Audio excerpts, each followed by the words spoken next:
Hello and welcome back to the Movie Memo Recaps. Today we are going to recap a 2018 movie titled Hunter Killer. Please be advised that there will be spoilers ahead. The movie begins with a U.S. submarine called the USS Tampa Bay is cruising near Russian waters in the Barents Sea, silently following a Russian submarine called the Konyak. The commander tells the crew to maintain range and stay behind the sub. The sonar team hears a loud explosion in the ocean. As the crew tries to figure out what's happening, the men on sonar notice that torpedoes have been launched at their ship from 600 yards away. The commander inquires if it was launched from the Konyak and the men respond that it was not from the Konyak and was launched from directly above them. Before they're able to do anything, the torpedo strikes the ship. At the Pentagon, the military has been made aware that the USS Tampa Bay has gone missing. Rear Admiral John Fisk is told that they have been off the grid for 2 hours. He heads over to notify the Joint Chief of Staff, Admiral Charles Donegan, which happens to be discussing the problems the U.S. is having with Russia with 2 U.S. senators.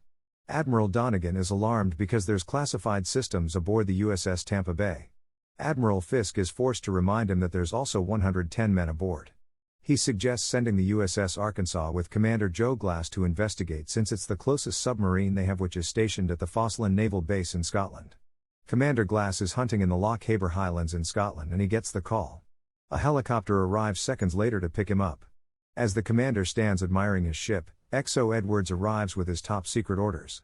Once Commander Glass sees the orders, he instructs XO Edwards to gather the men right away and get ready to board the submarine. The men are amazed to see the amount of firepower the ship is packing. The commander makes his rounds to make sure everything is in order and gets on the loudspeaker to deliver a speech before they head out. He lets the crew know that this is not a training exercise, that the USS Tampa Bay is missing in Russian waters, presumably sunk. He tells them that he expects their best on this mission. The crew is shocked to hear that it might be sunk. Back at the Pentagon, NSA agent Jane Norquist meets Admiral Fisk. She informs him that she'll be briefing the president in an hour and wants details about what's going on. Admiral Fisk informs her that there were 2 explosions at the Kola Peninsula. Agent Norquist is alarmed when she hears the location. She tells Admiral Fisk that the NSA has been closely monitoring the Russian President Nikolai Zakharin and he was headed there before the explosions for a scheduled meeting with his defense minister Dmitry Durov. Agent Norquist believes something serious is going on and suggests that Admiral Fisk send a team out there so they can have eyes and ears on the ground. Out in the Vadat Desert in Tajikistan, a U.S. Navy SEAL team led by Lieutenant Bill Beeman is conducting training exercises when they are notified and given the orders for the mission. On the USS Arkansas, Commander Glass gives the orders and the submarine begins submerging underwater and begins its journey towards Russian waters. On the Polyerny Naval Base in Russia, President Zakharin's helicopter lands and he's greeted by Defense Minister Durov, who briefs him on the situation with the U.S. and escorts him away.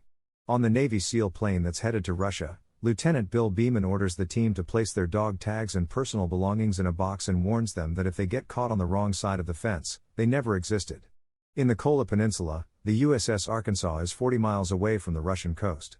The crew inform the commander that they should be right on top of the USS Tampa Bay. The commander orders the deployment of the sea scan. After a short search, the underwater drone locates the sunk submarine. As it gets closer, we see the dead bodies of the crew floating inside the ship. As the sea scan moves on, the crew sees a giant hole that could only be caused by a torpedo impact. The commander immediately orders his crew to man their battle stations. He orders a message to be sent out to base informing them that the USS Tampa Bay was sunk by enemy action. As they're scrambling to their positions, the sonar crew picks up noise in the ocean. They begin cruising towards the noise to investigate when they hear different noise, this time coming from above. The Russian submarine, the Volkov, is hidden beneath an iceberg, hovering directly above the USS Arkansas. The Russian sub's commander issues the order, and torpedoes are launched in the direction of the USS Arkansas. The sonar crew immediately detects it and begins countermeasures while launching their own torpedo in search of the enemy submarine. The torpedo circles the area, but there is no sign of the enemy submarine. Commander Glass directs the crew to raise the torpedo search elevation higher. As the torpedo circles back higher, they spot the nose of the Russian submarine and direct the torpedo directly towards it, successfully striking it. The crew rejoices, but soon realizes that the torpedoes launched by the Russian sub are still heading their way. Commander Glass orders the crew to steer the sub directly down to the ocean floor. The crew thinks he's crazy but obeys. A few feet before impact, Commander Glass orders a sharp turn towards the sunk Tampa Bay and another sharp turn away from the ship, barely missing the ship but successfully causing the torpedoes to strike the sunk ship. As they collect themselves, the sonar crew notify the commander about more noise being heard on sonar. Back at the Polyerny naval base in Russia, a Russian officer informs the President and Defense Minister Durov that the Americans have sunk the Volkov. Durov suggests that they prepare for war, but President Zakharin wants to speak to the American president first. In the air, the Navy SEALs have reached their destination and begin parachuting down. Lieutenant Beeman notices that one of the men is unable to open his parachute and begins descending quickly, successfully opening his parachute, and they all land unnoticed and begin preparing for their mission. Back in the submarine, the team has sent the C-scan to investigate the noise being picked up by the sonar. The drone discovers a sunk Russian submarine. The crew believes that the Tampa Bay must have sunk it before being hit, but Commander Glass notices that the hole from the impact is outward, indicating an explosion from within. Commander Glass informs the crew that it was sunk by internal sabotage. Further investigation reveals that the noise on the sonar is coming from inside the submarine. Commander Glass issues an order for a search and rescue mission. The crew is strongly against it since they believe the enemy sub that sank their ship doesn't deserve to be rescued, but Commander Glass wants to interrogate the survivors. 2 sailors from the ship descend in the mini-sub and successfully connect to the Russian submarine, extracting the captain and 2 crew members, the Russian submarine's sole survivors. Commander Glass instructs the crew to treat the Russians for hypothermia and secure them as they are now prisoners of war. On the ground, the Navy SEALs arrive safely at their destination and begin monitoring the area. They stream the video feed by satellite to the command center and they begin identifying the people they're seeing. They spot the Russian President Zakharin and Defense Minister Durov. They watch their movement, trying to figure out what they're up to. As President Zakharin watches the movement of his army, Durov walks in with a bunch of armed men informing him that Russia is in imminent danger, that he's sealed off the base and shut down all communication. Zakharov is shocked. He tells Durov that he didn't authorize any of this, that he must inform his ministers, parliament, and generals about what's going on. Durov replies that he's already done that, and he's also informed them Zakharin has been indisposed and in his care. Zakharin begins to realize that a coup is taking place. As he tries to walk out, the armed men draw their weapons on him and his bodyguards. As his bodyguards attempt to draw their weapons, Durov's men shoot Zakharin's head of security. Durov tells Zakharin that from now on, all orders go out from him. Zakharin is enraged. He tries punching Durov. He tells him that he'll be executed for this. Durov replies that they'll be at war by then, and everything else will be forgotten. As Lieutenant Beeman watches through his binoculars that's being live-streamed with the Defense Department, Durov's men escort Zakharin's bodyguards to the pier and execute them and dump their bodies in the ocean. The United States watches live in real time as a coup is taking place in Russia. U.S. President Dover has an emergency meeting with her cabinet and generals as they try to figure out what to do next. Admiral Charles Donegan suggests that they go to DEFCON 2 and deploy their ships, stating that they must confront the Russian ships. Agent Norquist interrupts to remind everyone that they're not dealing with Russia here, rather a rogue minister. She suggests waiting, which angers Donegan, who believes that they must act now. She doesn't believe the Russians want war. Admiral Fisk steps in and suggests they extract the Russian president, using the Navy SEALs that are already there on site. After hearing everyone out, President Dover orders to go to DEFCON 2 and move the carrier fleet into position, but she wants to avoid a full-scale war, so she also authorizes Admiral Fisk's request to rescue President Zakharin.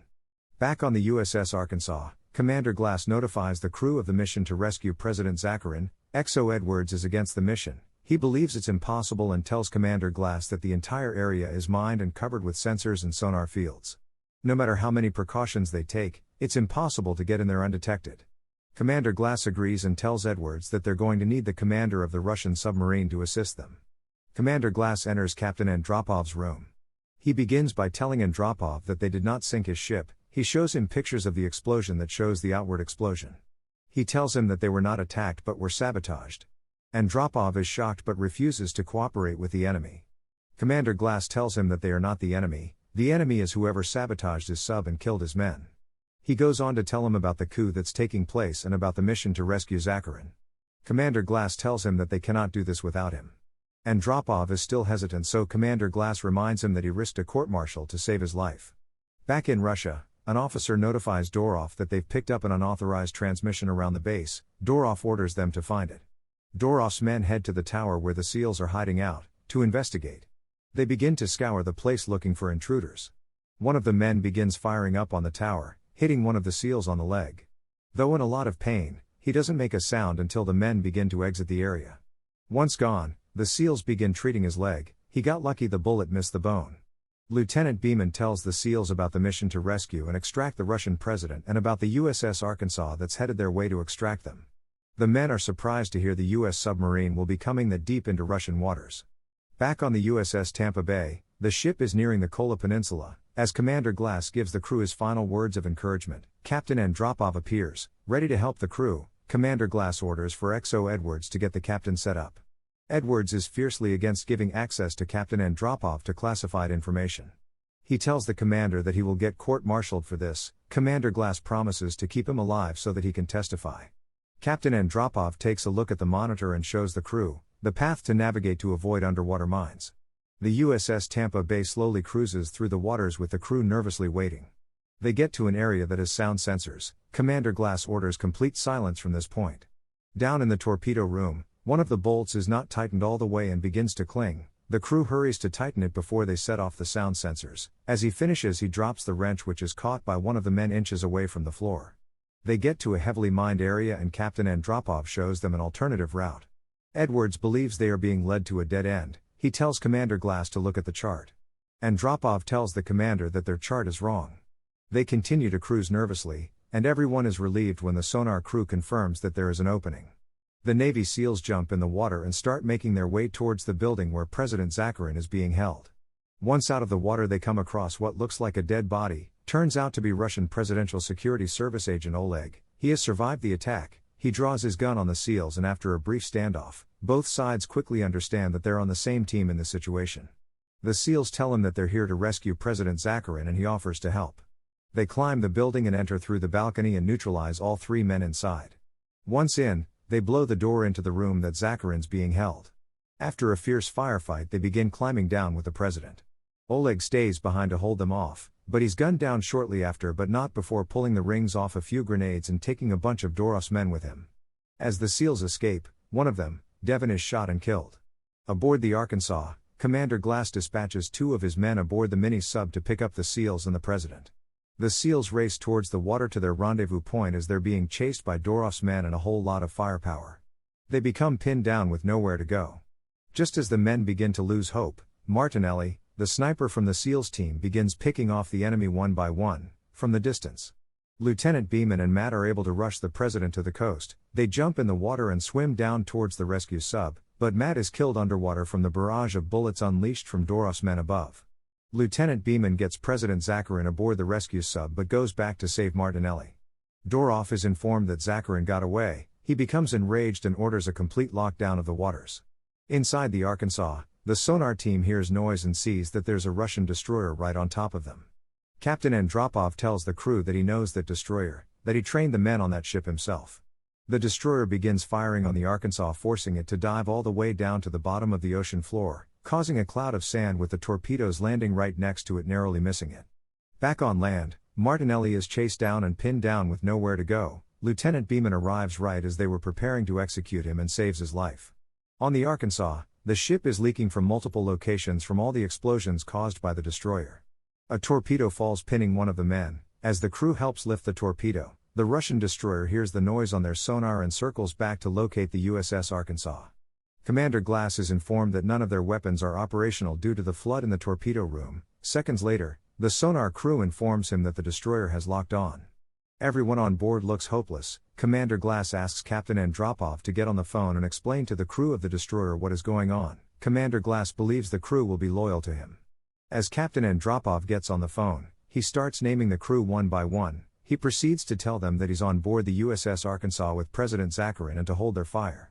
The captain orders his men to fire on the USS Arkansas, and one by one the crew decline to do so. The captain relays the message to Dorov, informing him that the crew refuses to fire. Dorov tells him that he'll do it himself and gives the order for ballistic missiles to be fired on the American sub.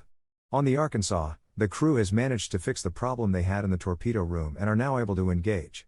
Admiral Fisk calls Commander Glass and gives him authorization to engage, but Commander Glass knows that this will start the war that Dorov has been wanting. The missiles from the Russian naval base is launched and heading towards the USS Arkansas. The crew of the ship alerts Commander Glass that the missiles have been locked and they can launch their tomahawks and destroy them, but Commander Glass doesn't respond. The crew begins a 5-second countdown to impact. As the missiles arrive, they are gunned down by the Russian destroyer's close-in weapons system. The crew cannot believe what just happened. Seconds later, 2 missiles are launched from the Russian destroyer headed towards the Russian naval base. Dorov watches the missiles approaching from his window. The crew of the Arkansas are still in shock, they begin hugging and congratulating each other. President Zakharin asks Commander Glass how he knew that the ship would open fire and stop the missiles, and Commander Glass tells him that he didn't know, he hoped. Agent Norquist announces to everyone that Russia is back to taking orders from President Zakharin directly from the USS Arkansas. Captain Andropov shakes Commander Glass's hand and tells him that he has to get back to work. He tells Glass that he can't think of any captain that could have done what he did. Commander Glass tells him that he can and he's looking at him. Thank you for watching. If you are new, don't forget to subscribe for more recaps. Until next time, have a nice day.